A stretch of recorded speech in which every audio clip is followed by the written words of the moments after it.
చనిపోయిన పాప తల్లి ఇగో ఈమె ఎవరు? ఇగో చంద్రకళ. ఇట్రమ్మ. ఈ రజక ఎవరు ఏంటో చెప్తున్నాను.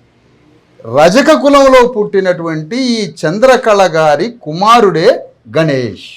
ఇగో ఈ గణేష్. ఈ చంద్రకళ గారి యొక్క కోడలే ఇగో ఏం పేరు? మౌనిక. రెండవ కోడలు ఎవరు?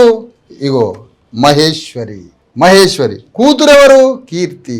ఈమె చేసుకుంది ఎవరిని? ఒక దళితుణ్ణి. ఇద్దరు కొడుకులు చేసుకుంది ఎవరిని? ఒక కొడుకు ఒక మాలకులలో పుట్టినటువంటి ఒక స్త్రీని చేసుకున్నాడు. మరి మౌనిక మొదట్లో మేము ఏం భావించామంటే ఇద్దరు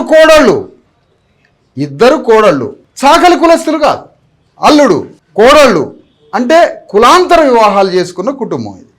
ఈ కులాంతర వివాహాలు చేసుకున్న కుటుంబంలో మొదటగా మౌనిక ఎవరైతే చనిపోయిన పాప తల్లి ఉందో పాప తల్లి ఎస్సీ అనడం జరిగింది. పాప తల్లి ఎస్సీ అనడం జరిగినప్పుడు పాప తల్లి కాకుండా ఈ చంద్రకళ గారి రెండవ కోడలు మహేశ్వరి ఎస్సీ అనడం జరిగింది. ఈ పాప తల్లి చనిపోయిన పాప తల్లి మౌనిక ఎవరైతే ఉన్నారో అలియాస్ యాదమ్మ, మౌనిక యొక్క కులము ఎస్సీ అని అన్నాం. ఎందుకన్నాం? ఆమె పుట్టింది ఈ మౌనిక పుట్టింది బీసీ కులంలో.